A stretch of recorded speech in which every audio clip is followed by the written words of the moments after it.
எல்லோருக்கும் வணக்கம். Welcome back to my channel travel with Selvi. Ready mix வரிசையில் இது அடுத்ததாக புளிக்காய்ச்சல். ரெடிமிக்ஸ்ன்னு சொல்கிறதில்ல, நம்ம நார்மலாக நம்ம சாப்பாட்டுக்கு புளி சாதத்துக்கெல்லாம் செய்கிறது தான் இது. ஆனால் செய்யும்போதே நம்ம கொஞ்சம் கூட செய்து வச்சுக்கிட்டோம்னா நமக்கு இது கெட்டே போகாது. ஒரு வெளியிலே வச்சுருந்தா கூட 15-20 நாளைக்கும் ஒன்றும் ஆகாது. ஃப்ரிட்ஜில் எல்லாம் வச்சிட்டிங்கன்னா மாதக்கணக்காக வச்சாலும் ஒன்றுமே ஆகாது. இது அப்படியே நல்லாயிருக்கும். எங்கள் அம்மா கொஞ்சம் அந்த கோவில் புளியோதரை இருக்கு இல்லையா, அந்த ஸ்டைலில் செய்வாங்க. பொடி வறுத்து அரைச்சி போட்டு அந்த மாதிரி செய்வாங்க.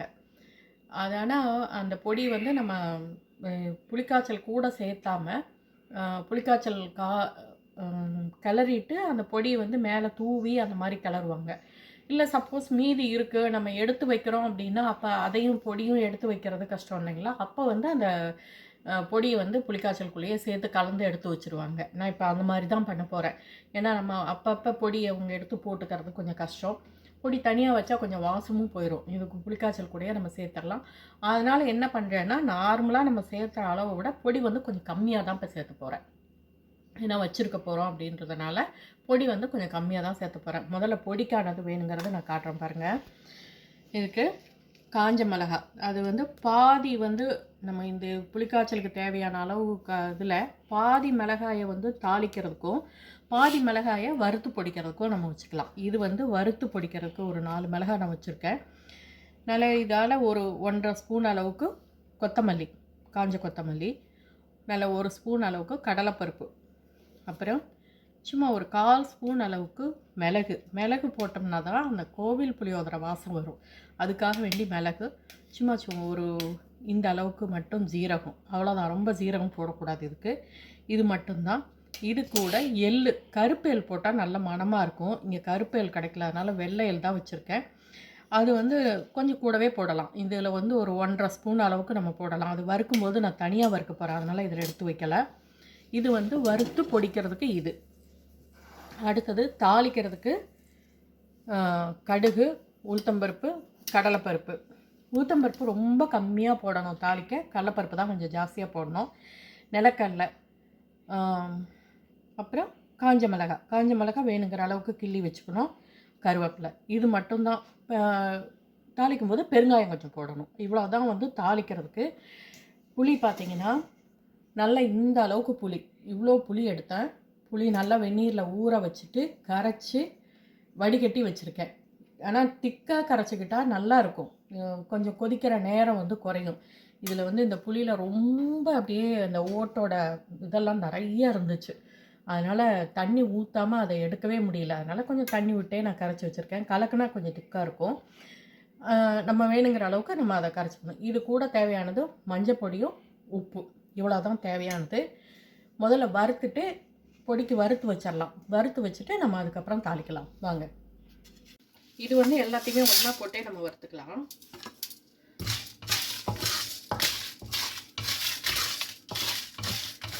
பொடி அரைக்கும் போது எள்ளு இது எல்லாத்தையும் ஒன்றா போட்டு நம்ம அரைச்சிக்கலாம். ஆனால் வறுக்கும்போது மட்டும் எள்ளை தனியாக வறுத்துக்கும். ஏன்னா அந்த அது பொரியறதுக்குள்ளே இதெல்லாம் கொஞ்சம் லேட் ஆகும் பார்த்தீங்களா, அப்போ கருகுன மாதிரி ஆயிடும். எள்ளு கொஞ்சம் கருகுன மாதிரி ஆயிடுச்சுன்னா கசக்கிற மாதிரி இருக்கும்.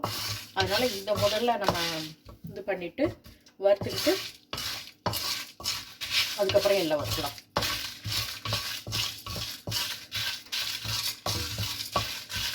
இது கூட கொஞ்சம் ஒரு காஞ்ச கருவேப்பிலை இருந்ததுன்னா காஞ்ச கருவேப்பிலையும் கூட போட்டு நம்ம வறுக்கிறோம்னா வறுக்கலாம்.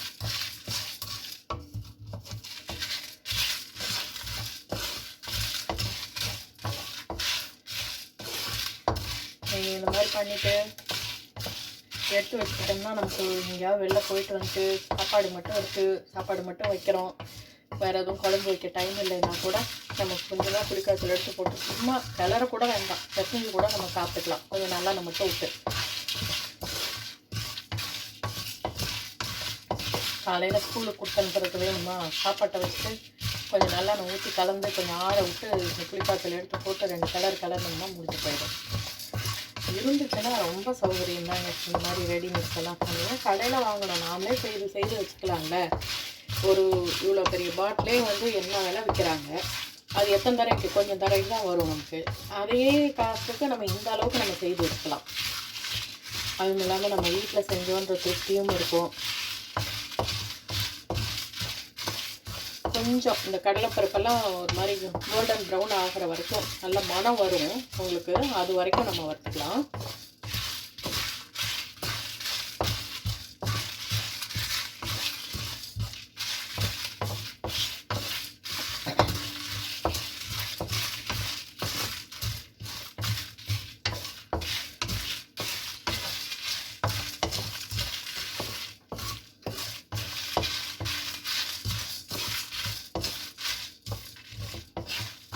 இந்த வீடியோ எல்லாம் வந்து உங்களுக்கு நான் இந்தியா வந்ததுக்கப்புறம் தான் வரும்னு நினைக்கிறேன். நான் அதுக்குள்ளே போட முடியுமான்றதெல்லாம் தெரியல. டைமும் கம்மியாக இருக்குது, மற்ற ஒர்க்கெல்லாம் நிறையா இருக்குது. நம்ம கிளம்புறதுக்குள்ளே அவங்களுக்கு எவ்வளோ சௌகரியங்கள் பண்ணி வைக்க முடியுமா எல்லாத்தையும் நம்ம பண்ணி வச்சுட்டு கிளம்புனோம்னா கொஞ்சம் அவங்களுக்கு கன்வீனியண்ட்டாக இருக்குமே அப்படின்னு நாங்கள் பார்த்துட்ருக்கோம். கார்டன் க்ளீன் பண்ணி பெயிண்டிங் ஏதாவது பண்ணுறது, இந்த மாதிரி எல்லாம் நீங்கள் எல்லாம் பண்ணி எல்லாம் ரெடி பண்ணி கொடுத்தோம்னா அவங்களுக்கு கொஞ்சம், அது வின்டர் வேறு ஆரம்பிச்சிருச்சுங்களா இங்கே, கொஞ்ச நாளைக்கு ஒன்றுமே பண்ண முடியாது. இந்த வின்டர் முடிஞ்சு கொஞ்சம் அடுத்த சம்மர் வர வரைக்கும் வேறு எந்த வெளி ஒர்க்கெல்லாம் எதுவுமே தொடவே முடியாது. ஒன்றும் குளிர், ரெண்டாவது ஏதாவது பெயிண்டிங்கோ ஏதாவது பண்ணால் கூட காயவும் காயாது அந்த மாதிரி.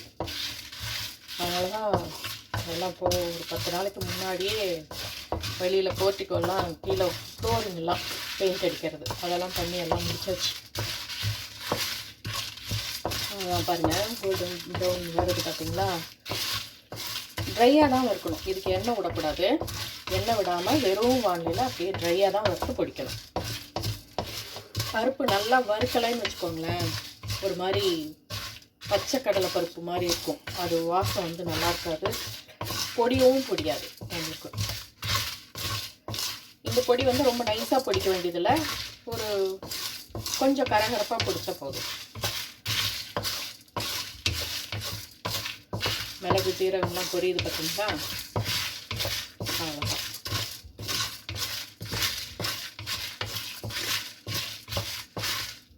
இந்த மனம் ரொம்ப நல்லாயிருக்கும். சாப்பாட்டில் வந்து உடனுக்குடனே செய்கிறதா இருந்துச்சு வைங்களேன், நீங்கள் புளிக்காய்ச்சலுக்கு உள்ளே போடாமல் இந்த பொடியை தனியாக வச்சுக்கிட்டு சாதம் கிளறும் போது நம்ம மேலே தூவிட்டு கிளறணும்னு வைங்களேன், ரொம்ப நல்லாயிருக்கும் இது. அவ்வளோதான். இதை எடுத்துட்டு எள்ளு போட்டுக்கலாம்.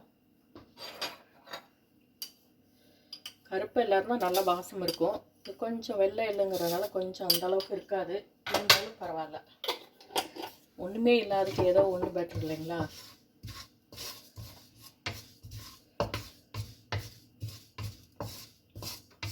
கருப்பு எள் பார்த்தோம் நல்லா இல்லை கடையில், இதுனா வெள்ளை எள்ளுனா கொஞ்சம் நல்லா இருந்துச்சு.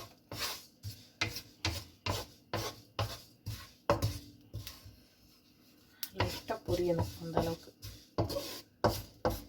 எள்ளு பொரியறது, நிலக்கடலை வறுக்கிறது, இதெல்லாம் பார்த்திங்கன்னா நல்ல ஒரு மனம் இருக்கும். அவ்வளோதான், மேலே விட்டால் கருகிடும். அதுக்கப்புறம் நம்ம எண்ணெய் ஊற்றி தாளிச்சிக்கலாம். இந்த எண்ணெய் வந்து உங்களுக்கு கடல் எண்ணெயோ இல்லை ரீஃபண்ட் ஆயிலோ நம்ம என்ன சமையலுக்கு யூஸ் பண்ணுறோமோ அந்த எண்ணெய் யூஸ் பண்ணிக்கலாம். இப்போ நல்லெண்ணெய் தேவையே கிடையாது. கடைசியாக உங்களுக்கு இறக்குறதுக்கு முன்னாடி கொஞ்சம் நல்லெண்ணெய் ஊற்றி இறக்கி வச்சுக்கலாம் போதும். அப்புறம் நம்ம சாதம் கிளறும்போது சாப்பாட்டில் வந்து நல்லெண்ணெய் கலந்து கொஞ்சம் ஆற வச்சுட்டு அதுக்கப்புறம் நம்ம சாப்பாட்டில் கிளறிக்கணும் அப்பப்போ அந்த மாதிரி. இப்போ முதல்ல எண்ணெய் ஊற்றிப்போம். எண்ணெய் கொஞ்சம் நல்லா தாராளமாக ஊற்றிக்கலாம், கொஞ்சம் கூடவே இருக்கட்டும். இப்போ கடுகு போட்டுக்கலாம். கடுகும் கொஞ்சம் கூடவே போடுவோம். கூட பெருங்காயம் போட்டுக்கலாம்.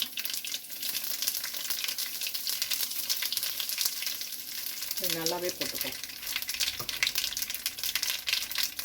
இது கூட ஊட்டம்பருப்பு கம்மியாக கொஞ்சமாக,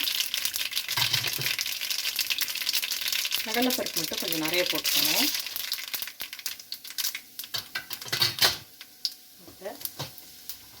இது கூட காஞ்ச மிளகாய், இது வரைக்கும் விதை வேண்டாம், விதை எடுத்துருவோம். போட்டுடலாம். கருவேப்பிலை போட்டு நிலக்கடலை எடுத்து வச்சோம் பார்த்தீங்களா, வறுத்த நிலக்கடலை, அதனால் கடைசியாக சேர்த்துனா போதும். நம்ம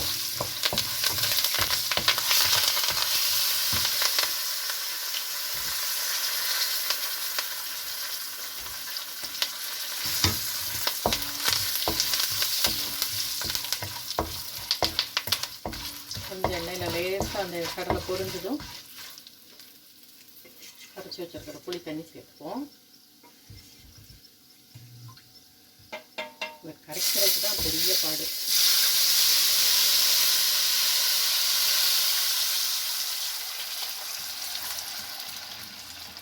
இப்போ கூட எங்கேயோ நூறுக்கு வடிகட்டி வச்சு தான் வடித்தேன்.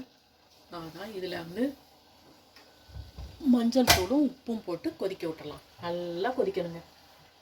மஞ்சள் தூள் நல்லா 1 ஸ்பூன் அளவுக்கு போட்டுக்கலாம். நல்லாவே போட்டுக்கலாம். புளி ரொம்ப கருப்பு, அதனால் ஒரு 2 ஸ்பூன் அளவுக்கே போட்டுருவோம். போட்டுட்டு உப்பு, கல்லுப்பு தான் போட போகிறேன். போட்டுருக்கேன். ஒரு நிதானம் பார்த்துக்கிட்டு மறுபடியும் போட்டுக்கலாம். சரியாக இருக்கும். இன்னும் சாப்பாட்டுக்கெல்லாம் போடணும் இல்லைங்களா, அதனால் சரியாக தான் இருக்கும். இதில் போடுறதுக்கு இதுக்கு மேலே எதுவுமே இல்லை. இவ்வளோதான். கொதிக்கட்டும். நல்லா கொதிச்சு சுண்டி திக்காக வர்ற டைமுக்கு நம்ம பொடிச்சு வச்சுருக்கிற பொடியை சேர்த்து ஒரு 2 கிளறிட்டு கொஞ்சம் நல்லெண்ணெய் ஊற்றிட்டு இறக்குனோம்னா முடிஞ்சு போச்சு. அவ்வளோதான். ஆனால் இதுக்கு தான் லேட் ஆகும். உங்களுக்கு கொதித்து சுண்டுறதுக்கு லேட் ஆகும். நம்ம இப்படி போட்டுட்டு மூடி வச்சுட்டு நம்ம வேலையை பார்த்துட்டு இருந்தோம்னா அது பாட்டு கொதித்து சுண்டிக்கிட்டே வரும். சுண்டிட்டு நான் பொடியை அரைச்சி நான் போடும்போது உங்களுக்கு காட்டுறேன். இப்போ பாருங்க, நல்லா திக்காயிடுச்சுல கொதிச்சு. இப்போ இந்த பொடியை சேர்த்துட்டு நானும் இவ்வளோ குறையும்னு நினைக்கவே இல்லை. அந்த அளவுக்கு குறைஞ்சிருச்சு. ஆனால் நல்லா கொஞ்சம் போட்டால் கூட போதும். அந்த அளவுக்கு கான்சன்ட்ரேட்டாக இருக்கும். இது கூட ஒரு ஸ்பூன் அளவுக்கு வெல்லம் தூள் நான் போடுறேன். நீங்கள் வெல்லமே கூட போட்டுக்கலாம். ஏன்னா அந்த புளிப்போட வெடிப்படங்கிறதுக்கு இந்த அளவுக்கு கொஞ்சம் இனிப்பு கொடுத்தோம்னா தான் அந்த புளிப்பு வந்து அப்படியே ஒரு மாதிரி கண்ணை கூசுகிற மாதிரி இல்லாமல் நல்லாயிருக்கும். டேஸ்ட்டும் இருக்கும்.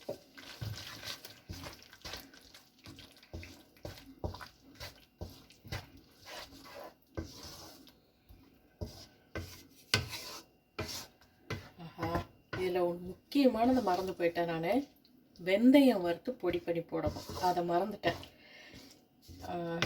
கொஞ்சம் வெந்தயம் ரொம்ப போடக்கூடாது. ஒரு 1/4 ஸ்பூன் அளவுக்கு அதை மட்டும் தனியாக வறுத்து பொடி பண்ண போகிறேன். இப்போ ஒரு நிமிஷம். இந்த அளவுக்கு மட்டும்தான், ரொம்ப வேண்டியதில்லை. ரொம்ப போட்டோம்னா கசப்படுத்துகிறோம். அதனால் இந்த அளவுக்கு மட்டும் நல்லா கொஞ்சம் பொன்னிறமாக வறுத்துட்டு இதையும் பவுடர் பண்ணி இது கூட ஆட் பண்ணணும். நம்ம அதை எல்லாம் வறுக்கும் போதே இதை சேர்த்து வறுத்துருக்கலாம். ஏதோ அப்பையும் தோணிகிட்டே இருந்துச்சு, எதையோ மறந்துட்டோன்ட்டு சம் கன்ஃபியூஷன். அதுக்குள்ளே பாருங்கள், இந்த இதில் வந்து கொஞ்சம் நல்லெண்ணெய் ஊற்றிக்கலாம்.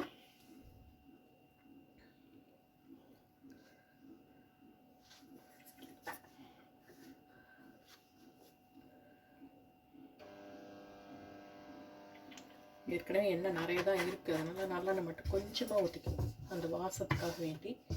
அவ்வளோதான். இது வந்து எடுத்து நம்ம ஒரு பாட்டில் வச்சுக்கிட்டோம்னா வெளியில் வச்சாலே ஒன்றும் ஆகாது. ஃப்ரிட்ஜில் வச்சிட்டோம்னா மாதக்கணக்காக இருந்தாலும் ஒன்றுமே ஆகாது, அப்படியே இருக்கும்.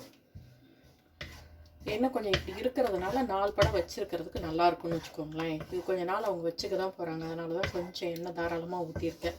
சாதத்தில் கலர்ற எண்ணெயை வந்து கொஞ்சம் குறைச்சிக்கலாம்.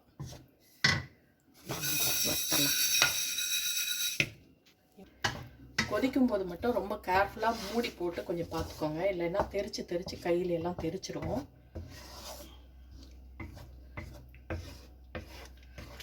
இன்னும் கூட திக்காக விடணும்னாலும் விடலாம். நானே இந்த அளவுக்கு இருந்தால் கொஞ்சம் கலந்து சாப்பிட்றதுக்கு கொஞ்சம் கலக்கிறதுக்குலாம் நல்லா இருக்கும்னு வச்சுக்கோங்களேன். ரொம்ப கெட்டியாக இருந்தால் கலக்கிறது கொஞ்சம் இதாக இருக்கும். இந்த அளவுக்கே வச்சுக்கலாம்.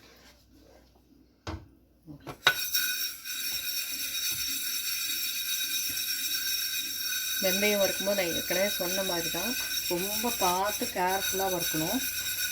ரொம்ப பச்சையாகவும் இருந்துடக்கூடாது, கறிக்கும் போயிடக்கூடாது. அந்த மாதிரி பாருங்க எப்படி தெரிக்குது பார்த்தீங்களா? தெரிக்கும் நல்லா. அதனால் மூடி இருந்துக்கிட்டே இருக்கணும். இல்லை நம்ம கை கால் பதம் பார்த்துரும்.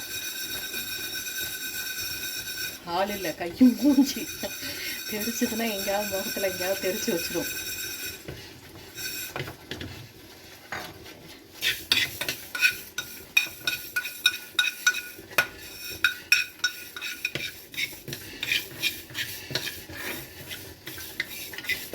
லைட்டான பதம் மட்டும் இருந்ததுன்னு வைங்களேன், நல்லா கரெக்டாக லைட்டாக வச்சு நுறுக்கும் போதே பவுட்ராகிடும்.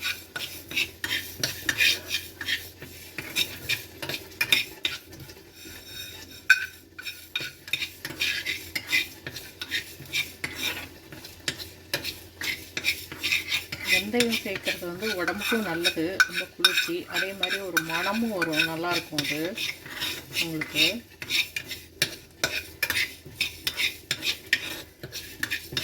ஏன்னா அந்த காலத்தில் வந்து இது கூட இதை சேர்க்கணும், இது கூட இதை சேர்க்கணும்னு நம்ம பெரியவங்கலாம் பண்ணியிருக்கிறதெல்லாம் வந்து ஒரு காரணம் இல்லாமல் எதுவுமே இல்லை பார்த்துக்கோங்களேன். ஏன்னா புளி காய்ச்சல் நல்ல சூடு புளியெல்லாம், அதுக்கு வந்து இந்த வெந்தயம் வந்து சேர்த்தும் போது நல்ல ஒரு குளிர்ச்சி இருக்கும். அதெல்லாம் பார்த்து தான் அதெல்லாம் இது பண்ணியிருக்காங்க. நல்லா நைஸாக பொடி பண்ணிவிட்டு இது கூடயே போட்டுற வேண்டியதான். பாருங்க, வெந்தயப்பொடி தூவிட்டு அவ்வளோதான்.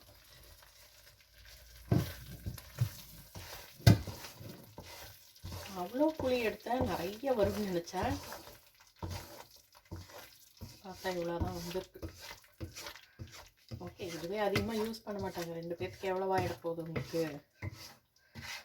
ஒரு பெரிய ஸ்பூனில் 1 ஸ்பூன் எடுத்தாலே போதும் உங்களுக்கு சாதத்துக்கு. இங்கே நிறைய தான் இருக்கும். உப்பு மட்டும் கொஞ்சம் கம்மியாக இருக்குது.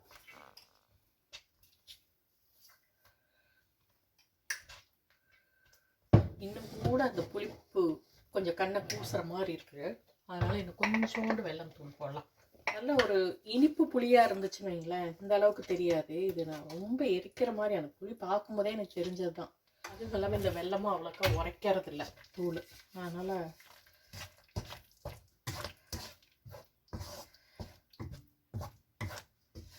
அவ்வளோதான். எடுத்து வச்சுட்டு சட்டியில் இருக்கிறதுலையே கொஞ்சம் சாதம் போட்டு கலந்து உங்களுக்கு காட்டுறேன். கரெக்டாக கொஞ்சம் வெங்காய தொக்கு பண்ணி வைக்கலான்னு இருக்கேன். அது ஏற்கனவே தனியாக நான் உங்களுக்கு வீடியோ எடுத்துட்டேன். அதனால் இதில் நான் ஆட் பண்ண பார்த்தேன். இது தனியாக எடுக்க போகிறதில்ல. இப்போது ஒரு பாட்டில் அளவுக்கு வரும், போதும். நிலக்கடலை வேணும்னா இன்னும் கூட நம்ம நிறைய போட்டிருக்கலாம். நான் வந்து வச்சுக்கிறோம் அப்படின்றதுனால வந்து நான் நிலக்கடலை கொஞ்சம் கம்மியாக போட்டிருக்கேன்னு வச்சுக்கோங்களேன். அப்போதைக்கு நம்ம சாதம் கலக்கும்போது கூட கொஞ்சம் லேசாக எண்ணெயில் வறுத்து கூட நம்ம இன்னும் கொஞ்சம் சேர்த்துணும்னா சேர்த்துக்கலாம்.